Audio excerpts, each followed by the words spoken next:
আমরা কিন্তু শঙ্কিত ছিলাম। যখন চুক্তিটা হলো তখন সবাই কিন্তু দীর্ঘশ্বাস ছেড়েছে, মানে সাই অফ রিলিফ, যে আলহামদুলিল্লাহ আমাদের ট্যারিফ রেট ভারতের সাথে, চীনের সাথে, মার্কিন যুক্তরাষ্ট্রের সাথে, ইউরোপিয়ান ইউনিয়নের সাথে, জাপানের সাথে আমাদের বাণিজ্য করতে হবে, শুধু না বাড়াতে হবে এবং ভালোভাবে বাড়াতে হবে। এখানে সম্পর্কটা হচ্ছে দ্বিপাক্ষিক সম্পর্কে সব দ্বিপাক্ষিক সম্পর্কেই কিছু পজিটিভ সাইড থাকে, কিছু স্ট্রেস থাকে, কিছু ইস্যু থাকে যেগুলোকে সলভ করতে হয় আলোচনার মাধ্যমেই করতে হবে। এগুলোকে তো আমরা মানে যুদ্ধাঙ্গদেহী বড়ভাব নিয়ে এটাকে সলভ করা সম্ভব নয়। ভারতের সাথে আমাদের অর্থনৈতিক যে সম্পর্ক, এটা আরও অনেক বেশি হতে পারতো, হয়নি, যে কারণেই হোক হয়নি। আমাদের বাণিজ্যিক সম্পর্ক অলরেডি খুব গভীর আছে। এখানে মাঝে মাঝে টানাপোড়েন হয়, প্রধানত ভারতের সাইড থেকেই হয়। অনেক সময় এক্সপোর্ট বন্ধ করে দেয়, পেঁয়াজ বন্ধ করলো বা চাল বন্ধ করলো, এটা করলো। এই কারণে আমাদের একটা স্ট্রেস হয়, যে কারণে আমরা একটু ভারত ডিপেন্ডেন্সিটাকে আমরা একটু কমাতে চাই। সেটা ঠিকই আছে, সেটা আমাদের স্ট্র্যাটেজিক একটা মুভ থাকতেই পারে। কিন্তু তার মানে এই না যে ভারতের সাথে আমরা চুক্তি করবো না, আমরা বাণিজ্য করবো না। কারণ আমাদের সবচেয়ে কনভেনিয়েন্ট ট্রেডিং পার্টনার হচ্ছে ভারত। আমরা চাল চাইলে কালকে চাল চলে আসতে পারে কলকাতা থেকে। আমরা একটা জিনিস, যে কোনো জিনিস শর্টফল হলে, তুলা বারু এই যেটাই চাই না কেন, ভারত থেকে খুব তাড়াতাড়ি বিদ্যুৎ আমরা পেতে পারি, সব কিছু আমরা পেতে পারি। কাজে এই সম্পর্কটা কিন্তু গুরুত্বপূর্ণ সম্পর্ক। তার মানে এই না যে আমরা আমাদের স্বার্থ বিলিয়ে দিব বা আমাদের রপ্তানি ভারতে বাড়ানোর জন্য আমরা প্রচেষ্টা করব না, ডায়ালগ চালাবো না, আমাদের প্রচেষ্টা থাকবে। এগুলো তো চলবে এবং এখানে টানাপোড়েন থাকবেই।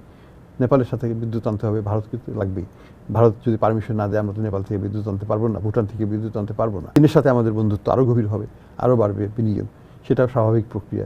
আমরা চাই সবার সাথে সম্পর্ক গভীর রাখতে। মার্কিন যুক্তরাষ্ট্র তো আমাদের 1 নম্বর এক্সপোর্ট রিসিপিয়েন্ট কান্ট্রি।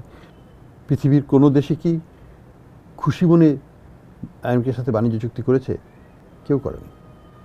সবাই অনেকটা বাধ্য হয়েই করেছে। কাজেই চুক্তি হয়েছে, ভারতের সাথেও চুক্তি হয়েছে।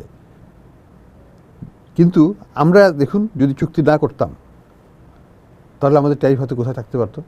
50%।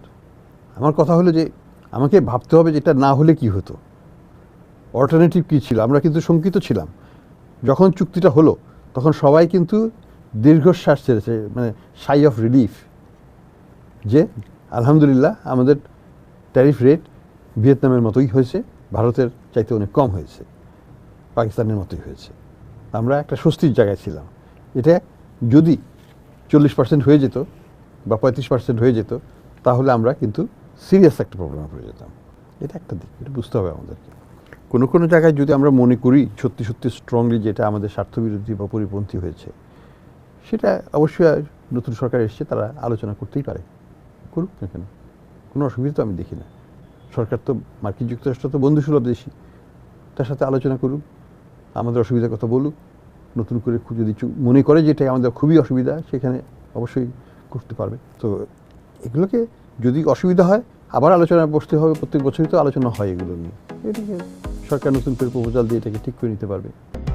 News vision digital multimedia.